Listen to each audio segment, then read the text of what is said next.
No sound, Mike.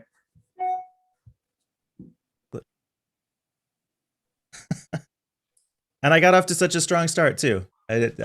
You all missed that. We're going to do things a little bit differently this time. Normally at this point, I turn it over to David or Saul for the introduction. But we're lucky enough to have a longtime member of the organization, longtime board member, past president of the organization, to do our introduction today. I will turn it over to Mr. David Hewitt. Okay, thanks, Mike. We're fortunate to have today a remarkable person, Ambassador Charles Ray, talk to us. Ambassador Ray has had an amazing career, both in the military and in diplomacy. After 20 years in the service, he earned 2 Bronze Stars and worked his way up to Major when he retired in 1982. And then he started a second career. He decided to go into diplomacy. He joined the State Department and worked his way up and served us throughout the world. He was ambassador to Cambodia, and when he retired, he was the ambassador in Zimbabwe. But he really didn't retire then, because after 50 years of government service, in 2012, he had more to do. So he continued, he taught. He's a board member of the American Academy of Diplomacy. He's a member of the Association of Black Ambassadors, and he's a trustee with the Foreign Policy Research Institute. But what is really neat is throughout his career, Ambassador Ray wrote books the whole time, wherever he was. He's written almost 200 books, mysteries, Westerns, children's books, and nonfiction. We were fortunate in June 2007 to have Ambassador Ray in Reading to talk about diplomacy. Today, he's kind enough to come back to us via Zoom to talk about Africa, a continent that does not get as much headlines as it should. Welcome back, Ambassador Ray. Thank you very much. It's a pleasure to be back, even virtually, although I must say that being physically in Reading is a lot more fun than sitting in a hotel here in Washington talking to you. So I guess that means the program is on to me. I appreciate this opportunity to talk to the Reading World Affairs Council, and having dealt with World Affairs Councils in a lot of different places in the U.S. From Reading to Denver, as a matter of fact, I will say, and I'm not saying this just because I'm on with you guys, but the Reading World Affairs Council is probably one of the most active and one of the most wide-ranging World Affairs Councils that I've dealt with. I'm really impressed with the scope of what WAC Reading does. And the topic that for today is one I imagine there are at least a few people on this webinar who are wondering why should we be concerned about Africa? It's a continent, it's an ocean away from us, and quite frankly, in this country, we have a dearth of knowledge of the African continent, and there's usually one or two images people have. Either it's this semi-mythical motherland, or it's this primitive source of disease and violence and starvation. And while both of those have a certain small element of truth to them, a significant percentage of the American population can in fact trace its ancestry to the African continent. And it's also true that the continent does have its fair share, in some cases more than its fair share, of violence and of problems. But the question that comes into people's minds then when you say that is, well, okay, what you just said, that's fine, but why does that matter to me? And the fact is that it does matter, and it should, and for a very simple reason. And it boils down to really one word: demographics. The numbers are why Africa matters. It's neither positive nor negative, or in fact, it has the potential to be either or both at the same time. But demographically, the African continent matters not just to us here in the US, but to the world. And I'll just sort of go down a few of the high points of why Africa matters, and then we can, the part I like most about presentations like this is people are sitting there listening to you natter, and they come out with some of the most amazing questions. I learn more from their questions than I do from my research preparing for this. But let's go over some of the reasons why Africa matters. First of all, there's a tendency, I think, on the part of many Americans to think of Africa as a place.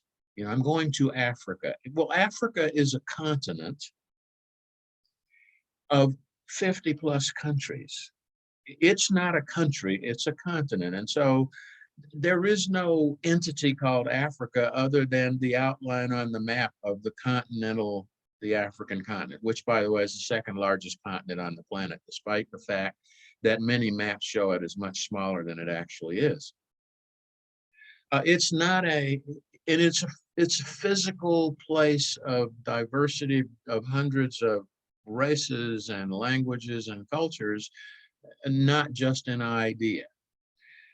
So that's a start right there. Africa is a continent, not a country, and it is a continent of a large number of people. It's the second largest continent after Asia. It's the second fastest growing continent after Asia. And it is the youngest continent on the planet, with probably, depending on how you categorize the statistics, in some countries in Africa, over 50% of the population is under 20. And that's an incredibly young population that has many advantages and disadvantages. People that young, the young people of Africa are, those of us in our generation look at the younger generation here in the US and their comfort with technology, and we say, that's because they grew up with it. Well, I have a news flash for you. Most young people under the age of 30 in Africa have no idea what an analog telephone looks like, but many of them do internet banking. And they know, and they're on Instagram, and they're on Facebook, and they're on Twitter, and all of these platforms, some of which I can never remember, and most of which I cannot use. So you have this tech-savvy population that has no problem adjusting to e-commerce and adjusting to the digital economy. That's a positive. They are a huge potential market for technology. They are also a huge potential labor force for these industries.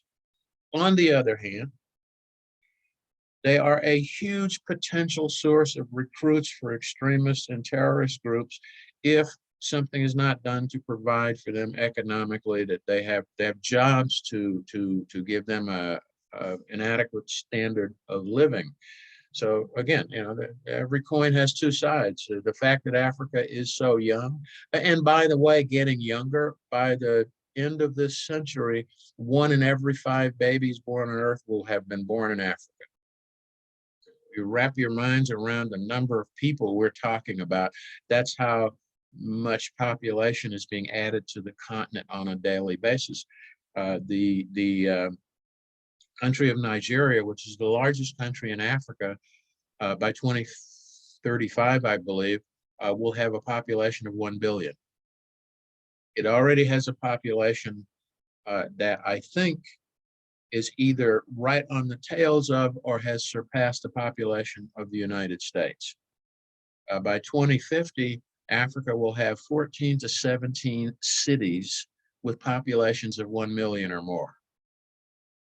And it will be, by 2050, probably the most populous continent on the planet, surpassing even Asia. It's just a huge place and growing, and it requires a lot of economic inputs to make sure that this growing young population has something productive to siphon off its energies, or those energies get diverted into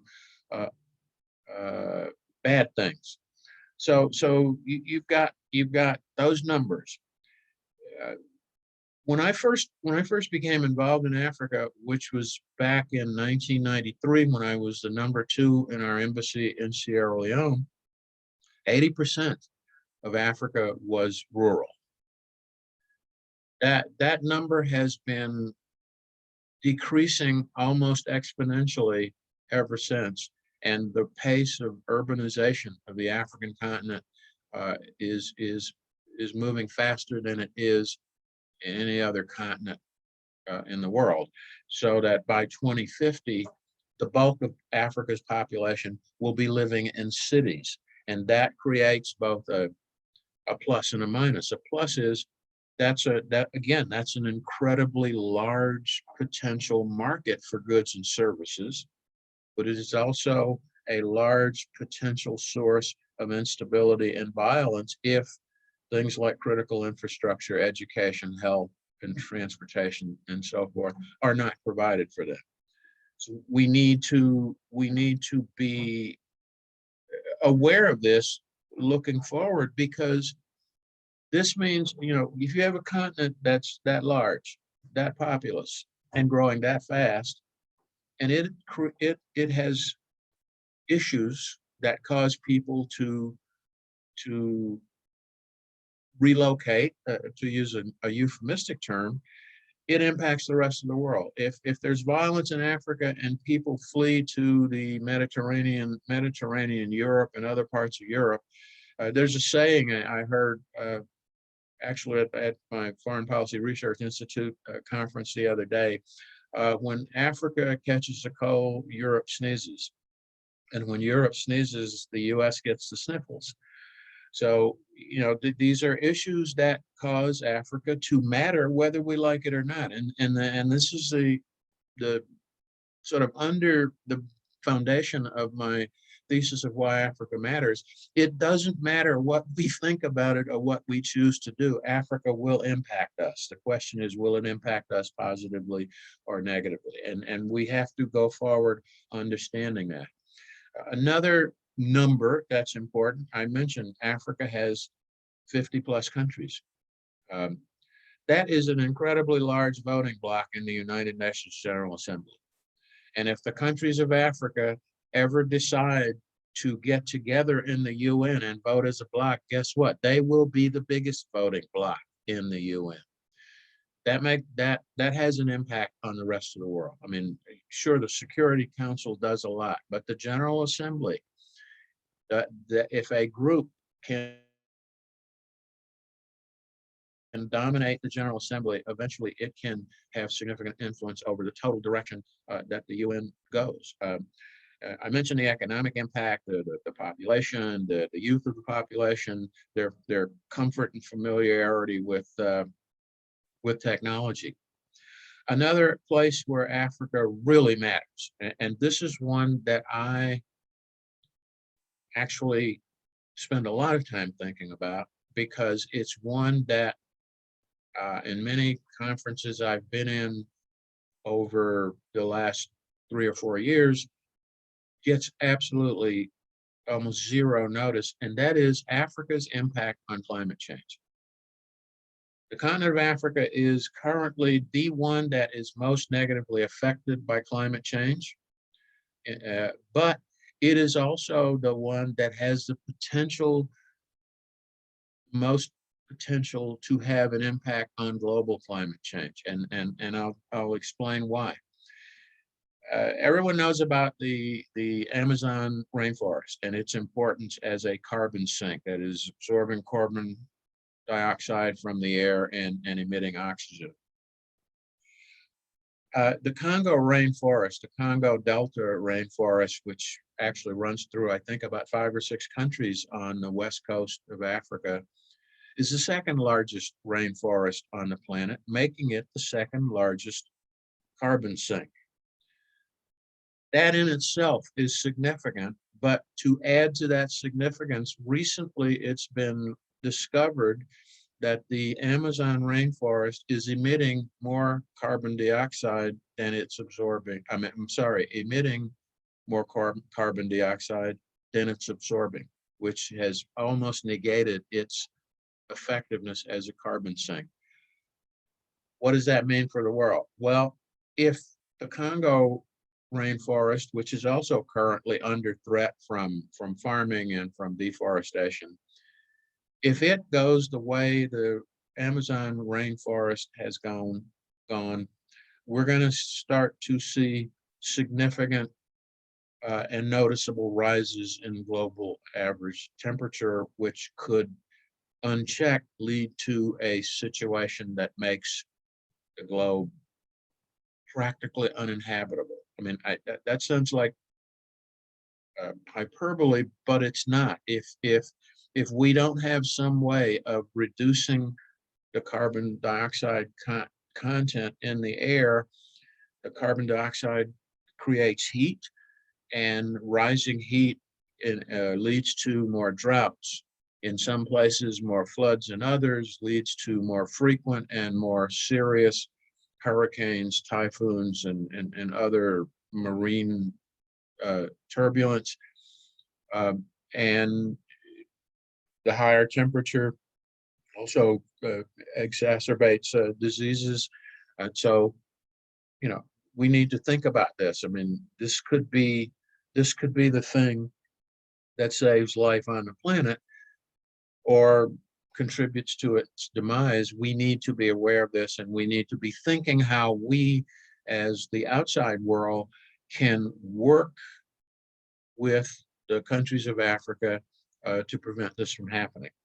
The other thing that also, given that we are still in the midst of the COVID-19 pandemic, that Africa causes Africa to matter, is that as people encroach more on wildlife habitats, we're going to see more of these zoonotic viruses impacting human populations, or in other words, we're going to see more pandemics.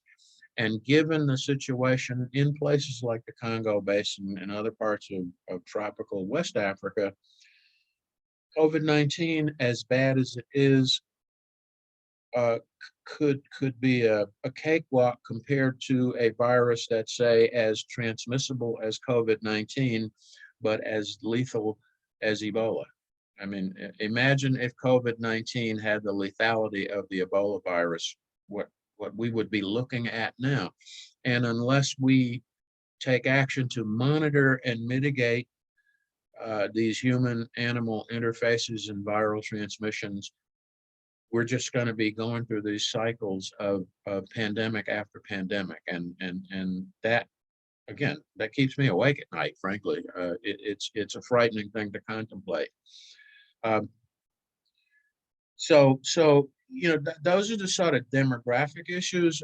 There are some other, well, climate change, population movement, violent extremism. There's been over, I would say, since 2014, the pandemic actually lessened terrorism, terrorist events around the world, but there were places, and many of them were in Africa, where the number of extremist violent extremist incidents and terrorist incidents actually went up during the pandemic, and over the last 5 to 6 years, the growth in terrorist incidents has been extremely high in Africa, with the top 10 countries on the index of terrorist incidents. I think Africa has 5 of the top 10, and that you had, for example, Al Qaeda and the Islamic State in Afghanistan and Syria were really knocked on their heels. The Islamic State lost all of the land that it had taken control over, and a lot of and they dispersed, and so that's led to, and hadn't led to eliminating all incidents in the Middle East, but a significant decrease. It's made them harder to track, and a lot of their fighters went back to their home countries, and a lot of their home countries were on the African continent, which has exacerbated situations that already existed there. So you've seen increases in incidents on the part of Boko Haram, which is a domestic group in Nigeria, Al-Shabaab in Somalia, and just across the continent. There's been, and some of these are Al-Qaeda or ISIS affiliated groups that are getting support from.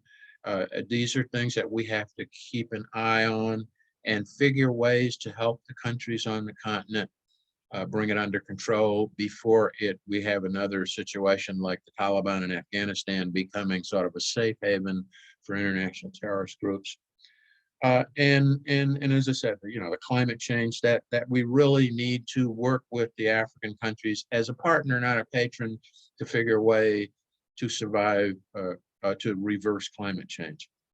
And then a sort of a final one, and I'll open it up to questions.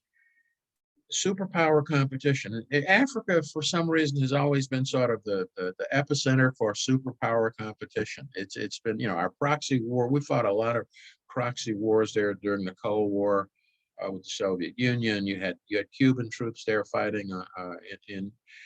Nowadays, the big, if you will, rival in Africa or rival for Africa's affections is China. And that's my position on that is other countries outside Africa are there, have been there, many for far longer than we have, and will always be there. And some of these countries are, in fact, our competitors. Russia, for example, which has received not much notice in the last 3, 4, or 5 years, actually not received much notice in Africa since the end of the Cold War, never really left Africa, and they're starting to build back up to something approaching the Cold War levels of Russian presence in Africa, including mercenary units that are working with some African armies, which raises human rights and other concerns. The Chinese are all over Africa, building ports and airports and railroads and buildings and making loans and selling relatively cheap Chinese products and basically buying up all of the natural resources and agricultural production that they can get their hands on to feed China's growing economy. And this is a fact. I mean, we have to live with it. And yes, we should be aware of what all these countries are up to be able to act if what they are doing directly threatens our national security. What I argue constantly with people, those few people in government that I still have contact with, is we shouldn't make competition with other countries be the centerpiece of our involvement in Africa for a number of reasons. One is, if you're going to compete, I mean, there has to be a prize. And so the question I ask people every time this comes up about competing with China in Africa, what are we competing for? I mean, what's the prize? If we win this competition with them, what do we get? The Africans are building a seaport, and we're providing support to an AIDS hospital or to a maternity ward in a hospital. How do those two projects compete with each other? If we're competing for influence, again, we have to be, I think, very careful in how we approach that, because, as I said to a State Department employee who happens to be a friend of mine who's currently employed, who brought it up, is if we go into a country and the Chinese are building, let's say, a road network for that country, and they do a lot of road building, and we say to them, well, you should be on our side, not the Chinese side. So if you're going to work with China, you have to choose. You either work with the Chinese to get the road built, or you work with us. Well, in the vast majority of those cases, the country is going to say, Toodaloo, it was nice knowing you. And so this is one case where we lose the competition by competing, because we lose whatever influence we might have had by making it an us or them proposition. When in fact, if you look at that, how does the Chinese building a road in, say, Mozambique affect U.S. national security. When in fact, building that road, even though it might not be the best construction, would benefit the U.S. investors in that country because it provides them with the transportation network to move the goods and services. So, you know, I throw out we have to really not get caught up in this. Well, they're our competitors, so we have to compete with them. We need to analyze these case by case, country by country, and consider what there is to be gained or lost on our part. How is this affecting our national security in short, medium, and long term, and then act appropriately rather than just have a one size fits all. Well, we're competing with the Chinese on everything they do. Well, this is not true because we don't build roads in Africa. We do not build seaports, nor do we build airports. Therefore, if you ask yourself logically, how can you be competing with a country that does? If you're not building roads, how are you competing with a country that's building roads? And if it's in a country where they need roads very badly, then it's foolish to force them to make a choice between staying in our good graces and having the roads they need, because most countries are going to do what they feel is best for them in the long run. So, you know, I could go on and on, but I don't think that would be fair to the audience, because I've seen the questions are popping up on my screen too, and there's some interesting ones already. I at that point will stop nattering and let Mike do what Mike does very well. I don't think anybody would describe it this way. There's definite interest in the topic. We do have questions coming in. I've taken a couple questions even in advance of the presentation starting here today. So we'll jump into that in just a moment. But first, I'm going to bring Saul into the meeting to make some announcements about upcoming events for the organization.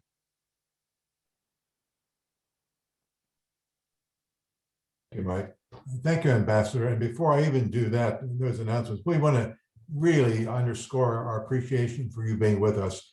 I don't think our audience realizes the message you gave to us that was it 3 days ago, within this past week, your home was completely destroyed by fire. And as you were telling us when we were preparing preliminarily coming on today, you lost all your notes. You've had a presentation yesterday. Also, you've been reconstructing as best you can. So we really, really appreciate you being with us in this way. That's something would be hard for me to understand how you could can commit to that, given all that you have before you. As you say, you're broadcasting here now from a hotel room, and not something you expected to be doing at this stage in your life, I'm sure. So thank you, sir. You're welcome. Upcoming, and you may be interested in some of these also, Ambassador Ray, upcoming in April. Now, this is near the end of April, the last 2 weeks in April, April 21, William Pomerantz is speaking to us. And the topic is, did the Cold War ever end? The current state of US-Russian relations. Mr. Pomerantz is the Deputy Director of the Kennan Institute, a part of the Woodrow Wilson International Center for Scholars in Washington, D.C. He has taught Russian law at the Center for Eurasian, Russian, and Eastern European Studies. And prior to joining the Kennan Institute, Dr. Pomerantz practiced international law in the United States and Moscow, Russia. 1 week later, April 28, again at noon, the importance of advancing women, peace, and security in Qatar with Melissa Deering. Ms. Deering is an attorney and works as a clinical assistant professor and is the founding director and creator of the externship program at Qatar University College of Law in Doha, Qatar. She has a special interest in the core integrity issues of ethical leadership, strategies for ethical action, corruption and human rights, and gender diversity. And just leaping ahead a bit more briefly, in May, we have 2 presentations. Joseph Broad is returning to us, having spoken to us before. He will be speaking on the Arab-Israeli relationship. And on May 19, Dr. Charles Kupchan is addressing traditions in the U.S. American statecraft, in particular, as he points now through the Biden administration. So we really continue to look forward to all of these. And as I always say also to you, if you'd like to learn more about our upcoming program, go to our website. And at the end of our program today, I'll remind you also that we're starting now our annual membership renewal campaign, and we'll urge you to think about that. Again, thank you, Ambassador Ray. Thank you. Thanks all. More questions coming in even as we're going through that. I'll just mention, got some people watching on Facebook also who appreciate this messaging. Thanks, Doris, for chiming in there. So let's just kind of continue this last bit about China that you were starting to talk about. Kevin had asked, he's concerned about the growing influence of China. How do you think? I think you addressed that pretty well. But then Kevin mentions that the prize is Africa's natural resources. How would you address that concern or that perception? Well, it is true, I think, that the prime objective of the Chinese in Africa is to get access to the resources that they think they need for their growing population and their industries. And frankly, there are really not that many resources in Africa that are that critical to the. I mean, there was a time when there were many resources on the continent that we needed very badly. For example, titanium, which was used in building certain aircraft components, and some of the, I think something like 25% of the world's supply of titanium was in Africa. And a little known fact, the atomic bomb that was dropped on Hiroshima, the uranium for that bomb came from a uranium mine in the Belgian Congo, which we actually sent Army engineers in and reopened to get because of the purity of the uranium. But I mean, we don't get that much petroleum from Africa. I mean, some other countries depend very heavily on Africa for their oil. We don't. Less and less now that we've started fracking and other oil reclamation projects here. So I don't think that the Chinese quest for African resources threatens the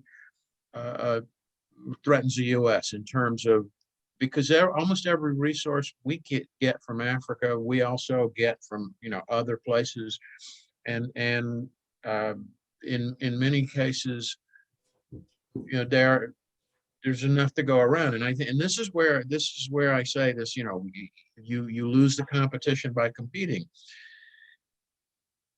If we approach the countries, because it's the country that decides where its resources go. I mean, the Chinese can come in and say, we want to buy 100% of, and the country has the choice of saying yes or no. We as a country, if there's a resource there that we want, and we offer a competitive price, no country is going to sell something to China for $2 if they can sell it to the U.S. for $2.50. So again, to me, we're creating a competition where there does not. I mean, or we're painting it as a competition that it should not be. Okay, we want to compete with China for African resources. Let's do it like we do it anywhere else. Let's outbid them. If we want to compete for influence, let's do it by providing a better example that exerts more influence over the country than them. And as for the human rights violations that they don't do anything about, well, if we live up to our beliefs in human rights and rule of law, and that we approach the countries with it, over time, some of them will see things our way and follow. If they choose not to, that's not the Chinese fault, and it's not the Chinese we need to address on it. It's the African country, and that's where the patron partner thing comes in. The approach we take quite often is one of patronage. You have to take us, not them, because we say so, as opposed to, they're offering you a deal. Here's a deal we offer, which is better. We will partner with you and do better. So I don't know if that really answers the question, but I think that too much is made of the superpower competition, and it becomes a sort of a negative competition rather than a, you know, we compete all the time for things all over the place, and the person with the best deal wins the competition. I mean, you offer more money, you get the resource. If you can't, if it's not worth offering more money for, then why bother? You know? Yeah, one notable resource that comes to mind that there is possibly some scarcity around is cobalt out of Congo that we heard about a little while ago. That would be of great interest to both China and us. But you know, if the argument is essentially let the free market decide, right? Make a better offer. And if it's that, because if it's that important to us, we will in fact make that better offer. I mean, if it's that critical, Sure. we're going to offer what you know, it's worth what we think it's worth. Yeah, you mentioned again at the end this distinction between patrons and partners. I think you elaborated on a little bit, but Mike McCarthy asked just for some more examples of that and what that distinction means from an African perspective. Well, yeah, okay. For example, issues of rule of law and corruption. So there is no doubt that something needs to be done. I mean, even many Africans admit that the level of corruption in many of their countries is what's holding them back. When we go in, quite often, in my experience during the 30 years that I was a diplomat, we go into a country, we go in and preach to them about what they need to do for corruption. And sometimes we get our backs up when they point out that we have corruption here in the US too. That's sort of a patronizing attitude. You must do this or you must do that. The approach that I always used was I would go in and in many cases I would sort of throw them off stride, because I would start off by saying, look, before we talk about corruption, I'm going to tell you, we have corruption in the US. We have it big time. I mean, you know, Chicago elections are horrible sometimes. But what we have in the US are the institutions to help deal with it, and the willingness to admit that we have a problem and to work on trying to solve it. And so I say to you, look at what corruption is doing to your country and think about what you could do or need to do or wish to do about it. And if you choose to do nothing about it, that's your funeral. I can't tell you what to do. I can only tell you what I think. That's being a partner. The patron comes in and says, well, you got to do this, or you should do, you know, you preach to them. And what that does in many cases, it just gets their back up, and it gets their pride hurt, and it makes them defensive, and it guarantees that they're not going to cooperate with you. I mean, I prefer talking to them, listening to them, and let them come up with the solution to the problem that they identify, rather than me being the one saying, here's the problem you have and here's your solution. That's patronizing. I hope that answers the patron partner question. I think it does, and one might hope that was our approach to all of our foreign policy, but probably Yes. there's some clear examples that it's maybe not all the Yeah. time. Well, I would say, no, you're absolutely right. I mean, I mentioned it for Africa, but in fact, it should be how we conduct foreign policy globally. You just don't go in preaching to people. Yeah. So let me jump ahead a little bit then on overall foreign policy. I think I heard you mention maybe in another presentation that foreign policy with respect to Africa has been relatively stable, even across administrations for a very long time. We also had recently received a couple of presentations about the more current, I guess I'd say, acceleration in the politicization of our U.S. foreign policy and Ambassador Corps in particular. I guess I just kind of want to ask, like, what do you think about that? Like, how does that fit with the statement that we've had a relatively stable foreign policy overall, and maybe that issue of politicization specifically? Well, you know, I know what you're referring to about. I did an article a few months ago about why Africa matters to the U.S. and I pointed out in the article that Africa and Africa policy has been one of the few foreign policy issues that has been fairly the same across administrations, regardless of party, even the last administration. What I didn't say in the article, and it was sort of decided when I was working with the editor to write it, is that I didn't want to get into a finger pointing or, you know, sort of a bashing thing. But what I could have said, and what I will say now, is that it's been consistent because it's been sort of patronizing. It's been come up with a high, you know, nice sounding program, go put it in the Africans' faces and say, here it is, take it or leave it. And some take it and some leave it, and some take it and don't deal with it very well, and some take it and do quite well. We've been consistent in that we've quite often, our Africa policy has been sort of a one size fits all. We have a policy for Africa. We do things a certain way. It doesn't matter if you're Mozambique or if you're Zambia. This is how we do things with you. And we would deal with AIDS the same way, as opposed to go to each country, find out what each country, what the key issues are, what do they need, what is it they want to do or be, and then craft the policy that fits that country. I mean, we wouldn't treat Germany the same way we treat France. So in a sense, yeah, Africa policy has been consistent, and some of the things, I mean, they've been done with the best of motives. You know, PEPFAR to address AIDS and the waiver of tariffs on African goods, AGOA. You know, these have all been very well-meaning programs, but again, they were just sort of, here's PEPFAR, and PEPFAR is the same from country to country, and here's AGOA, and countries who are eligible for AGOA, here's the rules, and that's it. We've done it, and you know, we're done with it. We're finished. You know, we move on to the next crisis, as opposed to tailoring a policy to what the country needs and what will most effectively develop that country in sort of a cooperative way.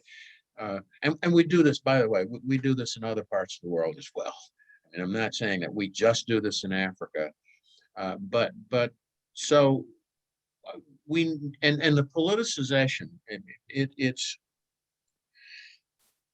the worst place on the planet for political ambassadors is Africa, because of this very thing. You don't necessarily have to speak the languages, because in most cases, you know, a country either speaks French, Portuguese, or English, because that was the colonial master's language, and it's how they communicate with each other because of the different tribal dialects. So you don't really have a problem so much with the language, but there is an issue for ambassadors of being able to understand the country and how it, you know, when I was in Zimbabwe, for example, Zimbabwe is part of Southern Africa. It's part of the Southern Africa Development Continuum or whatever, but it is entire, you know, Zimbabwe and Mozambique bear no resemblance to each other.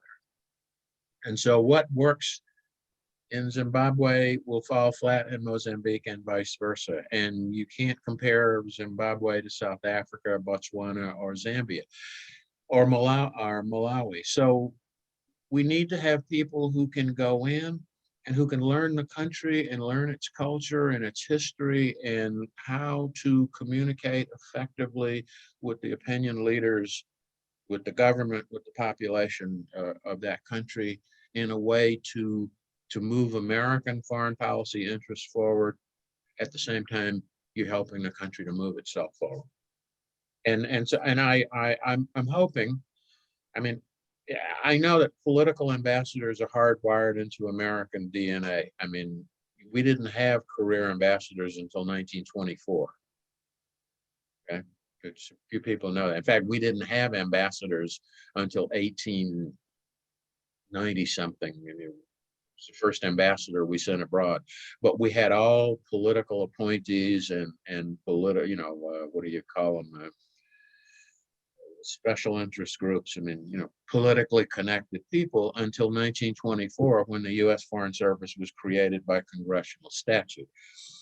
So it's really been a part of our culture from the beginning, this politically connected ambassadors. We have to realize, though, that the world of 2021 is not the world of 1776 or even 1870. It's much more complex. It's much more frightening and much more dangerous. And our diplomatic representatives on the ground have to be more capable of dealing with it's no longer, go to the foreign ministry and have tea twice a week and, and a few receptions and deliver demarches.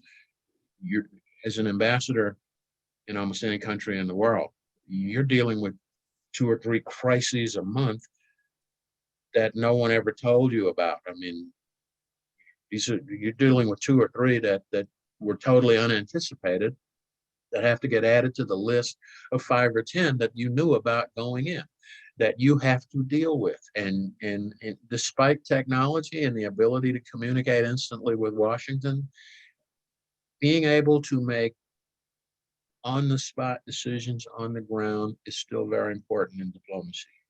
And email still takes sometimes more time than you have to make a decision in a crisis. So consistent doesn't imply effective or good. Right. And it's long been politicized, and which is a really interesting point. We've had a couple presentations recently on the diplomatic corps, and that's a really good perspective to keep in mind. So I guess in terms of moving towards more effectiveness, I'm going to piggyback on Bill Thomas's question here and just ask if there's any signs of hope. He says, given the points you've made, what would you suggest is the general thrust of the United States' overall approach to relation with Africa or individual countries? It sounds like you've been saying make it more individualized and relevant to each specific country. Do you see signs that we're maybe moving in that direction, or what are your prospects for the future? Well, the prospects for the future is that we will eventually move closer. I don't know that we will ever get fully to where I think we should be, but I think that enough people are beginning to recognize the importance of Africa, the climate change, the whole pandemic thing, and so there will have to be tailored approaches to these issues. For example, what you do on climate change in the Congo Basin is different from what you do on climate change in parts of the Sahel, where deforestation and desertification are the issue, not protecting a rainforest. So I think that, I think that'll force some specificity in how we carry out policy. On the issue of the politicization and of having competent, capable representation on the ground, I hope that we will see some improvement in that regard. And there have been a lot of recommendations. For example, there are a number of organizations that have recommended. No one is saying that there should never be political ambassadors, because no one believes that we will ever have a time when there won't be political ambassadors, 1. And 2, there are some instances where a political ambassador would be preferable to a career person, but they're few. Frankly, they are rare, but they are there. There are people suggesting that political ambassadors should account for no more than, say, 10%, 15%, 20% of the total ambassadors. I don't know that we could ever come up with a specific number, but I think limiting the number of political appointees, of sort of campaign donors who get the ambassadorship because of their donation, limiting that is nothing but good. There's nothing but good to be had from it. At the same time, we need to provide better support and training to all people who are appointed ambassador, regardless of whether they are career or political, to equip them to effectively do their jobs. We shouldn't just, we shouldn't just assume that because a person was successful as the head of a hotel chain or that he's been successful for the past 20 years in the Foreign Service as a diplomat, that's sending him to country X, he's going to automatically, without any help or preparation, be good at that. We need to be more focused on preparing, educating, and supporting people to do their jobs. Yeah, Is that going to happen? Hopefully, but it'll take time, over time. I think we appreciate that perspective. This is a topic that's come up several times within the council here over the past probably year or so. I feel like we could put together a whole panel just on this particular topic. So if we stick with prospects for the future, Randy Newnham, member of the board, local professor here at Penn State, what are the prospects for democracy in Africa? Not bad in some places, very bad in others in the short term. And also it depends on how you define. One of the things that I did in Africa and in other places is I was very careful about, I tried to avoid using the word democracy, not because I don't believe in democracy, but because when you say democracy, it carries certain meanings for certain people and has connotations. The term I used when dealing with my interlocutors in Sierra Leone, when I was there in the 90s, and in Zimbabwe, was representative government, effective representative government. Now that might be a democracy, but then again, I mean, even if you look at what we call democracies, the differences in how they're structured. I mean, England is a constitutional monarchy, or I'm not sure what the term of art is, but you can't call England a full democracy, not the way they're structured, yet it works for them. So, the prospects in some places, because of the youth of the continent, are hopeful. If critical infrastructure can be provided, if education can be made more accessible to both men and women, and if the economies can be structured so that they provide adequate employment for their workforce, then I think there are some countries that will move to, and if they build a stable middle class, I think that there are some countries will move toward more representative government. Now, whether it'll be a democracy like we define it, I can't say, and frankly, it doesn't matter, because as long as it is law-abiding, as long as it doesn't threaten our security, and as long as the people of that country are happy with it, why should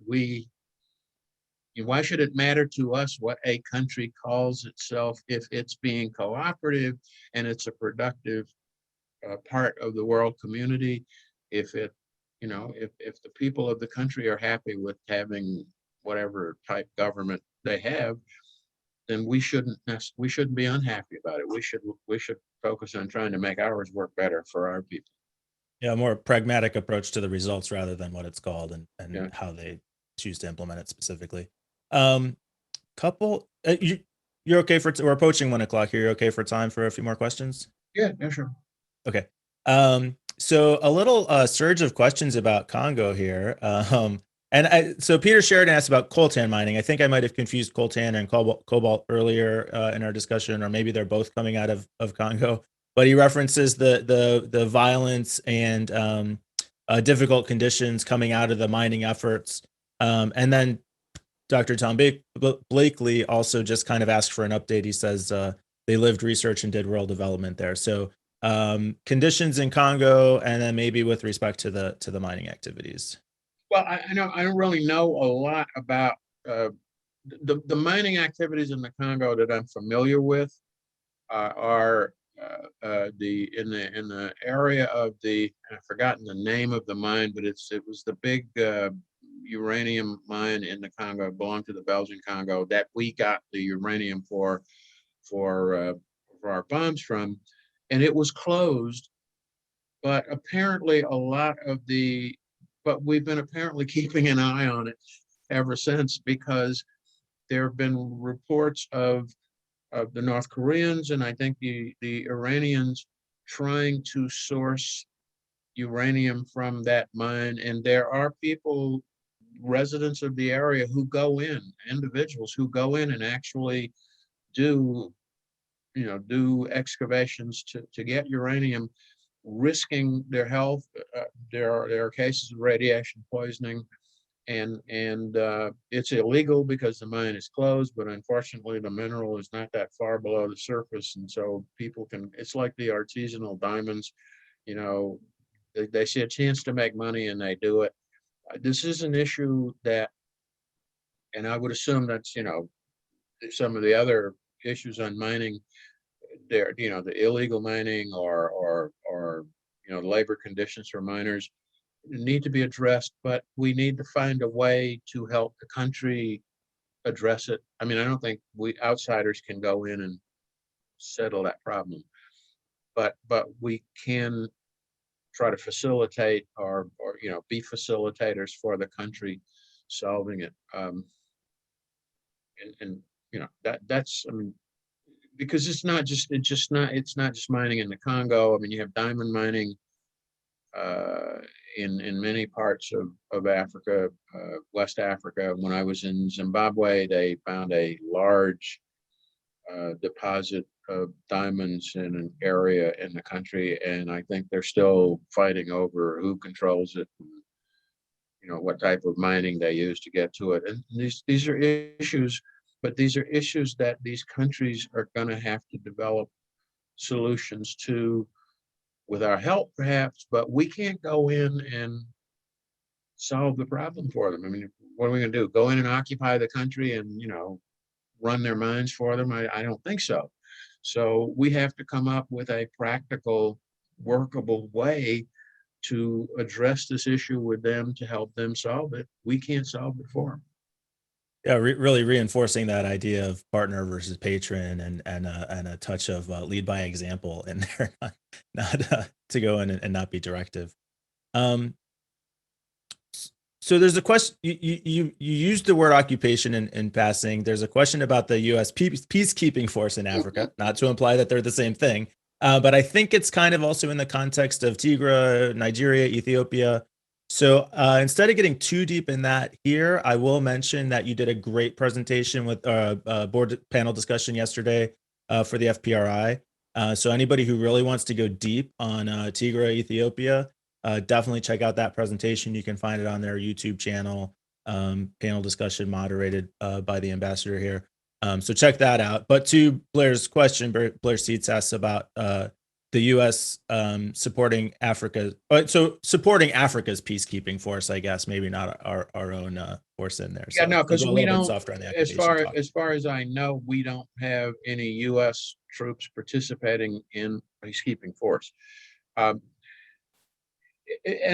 that supporting the African efforts to build effective peacekeeping forces is one of the things that I've strongly recommended, and not just the peacekeeping forces. I mean, they're counterterrorism forces. We should, rather than us going in and conducting counterterrorism operations, we should be working to build the capacity of the countries of Africa to conduct these operations. And one of the areas, and I'm not sure if it's not being worked on. I mean, when I was there, I know it wasn't being worked on in a sustainable, effective way. And that is getting these countries to be more collaborative with each other, particularly in counterterrorism, because a lot of these terrorist groups operate out of border areas. I mean, they conduct operations in a country and they flee to an ill-defined border or go into another country, and the two countries aren't cooperating very effectively, and that gives the terrorists the advantage. One of the things I think we could be most effective in doing is helping them to build these regional capabilities and intelligence sharing and the like to solve the problem, because whether it's peacekeeping or whether it's violent extremism or terrorism, what has to be done in addition to the military component is that the underlying issues that cause the conflict or the terrorism need to be addressed. Because if they're not, you're playing whack-a-mole. I mean, if you don't address the reason these guys are out there fighting, you can separate them. You can even go in and bomb them into oblivion, but that's going to raise its ugly head again, because the issue that caused them to fight in the first place is still there. You have to, and that's not something the military can do. There needs to be more coordination between our military role in Africa and our diplomatic role to make sure that they reinforce each other. There's a tendency, I think, on the part of policymakers here in the US, because it's easy. I mean, you give the military a mission and you get out of the way and they go do it. Whereas diplomacy is, you can give a mission, but we might be years even defining, there is no end point. And there's a lot of toing and froing and negotiating.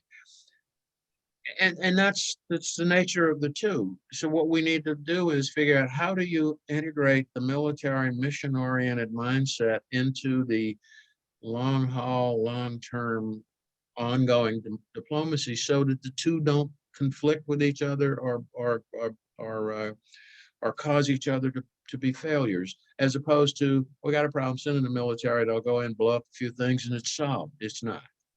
It's not. It feels you can't kill your way out of problems like this. Sure. Yeah. Totally different situation, but it feels like we're maybe taking a few steps in that direction with the final withdrawal from Afghanistan, getting those last 2,500 troops out of there, and starting to work with their government and other partners in the region a little bit better, to hopefully get across the finish line a little bit there. Yeah. Well, I mean, now I want to make one point clear.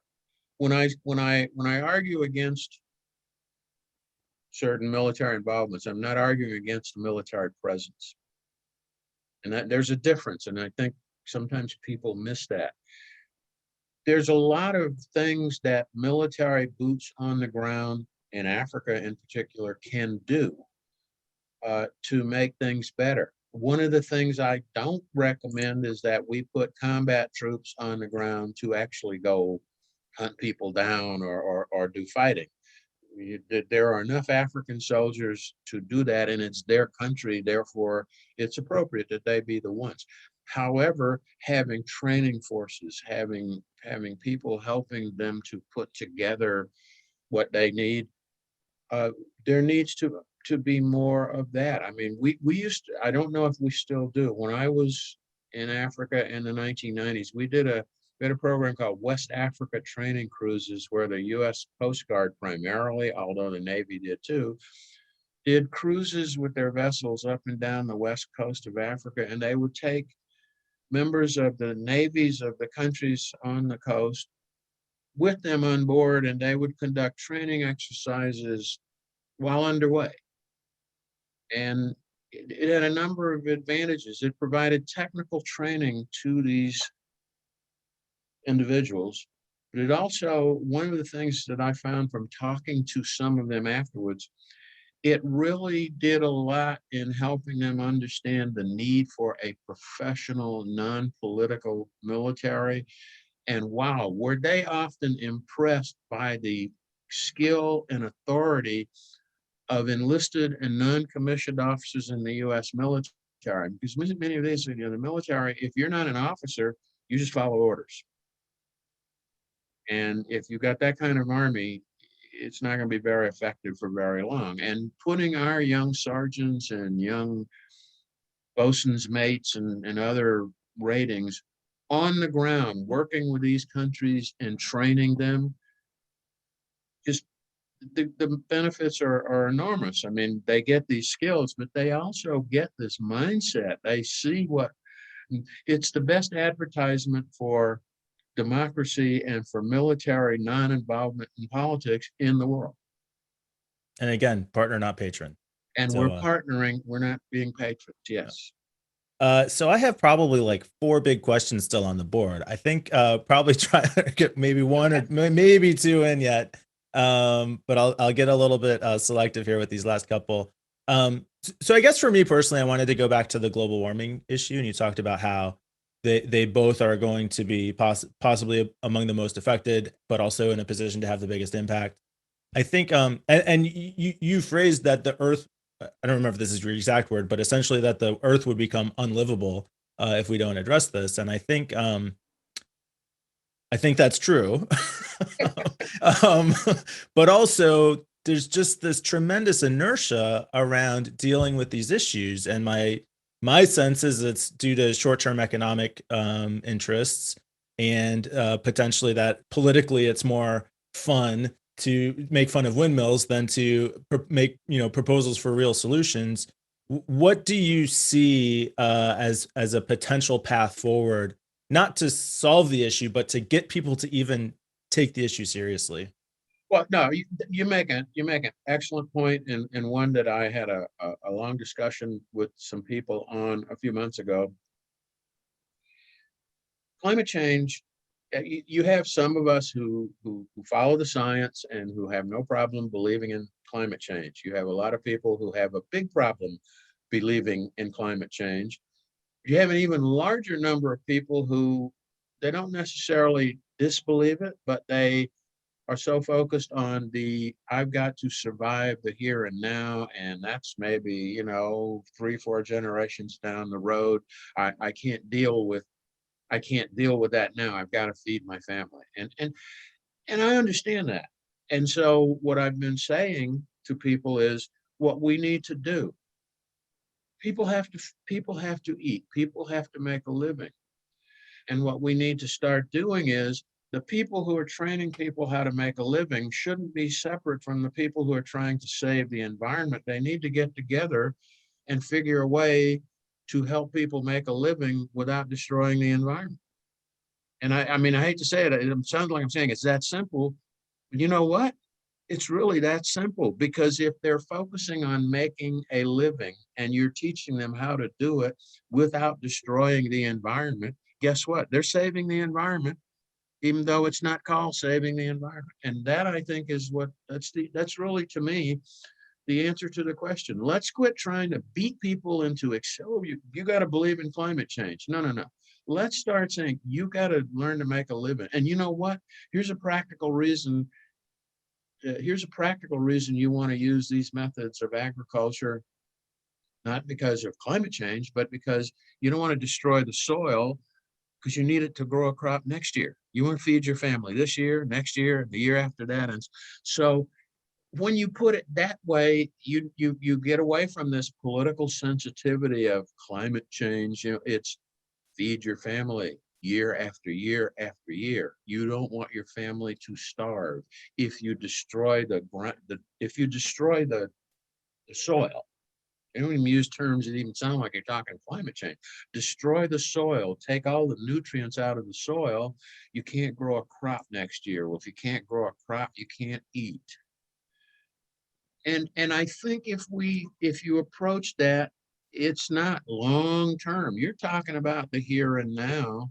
People can relate to it. You're talking about their immediate survival, not that they might die 100 years from now, or their grandchildren might not be able to breathe. You're saying they won't be able to eat if they, but if you do, or even maybe make it positive, if you do these things, you'll be able to eat year after year after year after year. And oh, by the way, you might even make a fairly decent profit selling stuff on the market year after year after year after year. That's sort of my way. I mean, and that's probably not politically, I don't know if, the politicians might think that's a little hokey and corny, but my view is find something that works to communicate to people that they would be willing to cooperate with, and forget what it looks like. If it works, I'll buy it.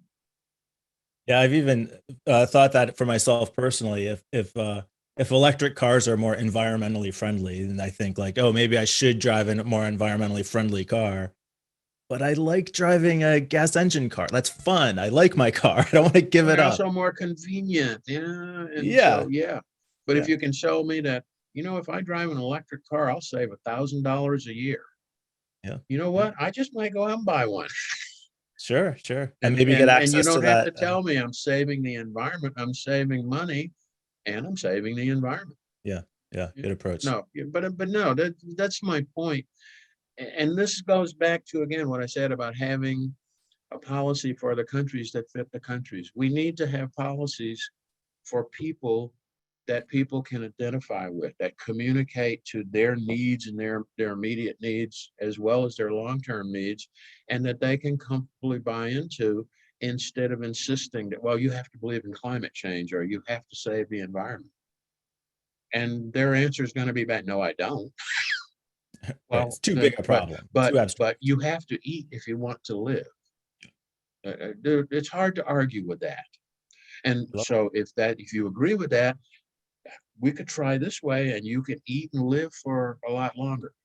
I just, you know, might sound like I'm selling cotton candy at a carnival, but you know, it works. You know, this technique works, and it needs to be a bigger part of how we approach these issues. Is we need to approach these issues recognizing that the people on the ground in these places are the ones who must do what needs to be done to save the climate.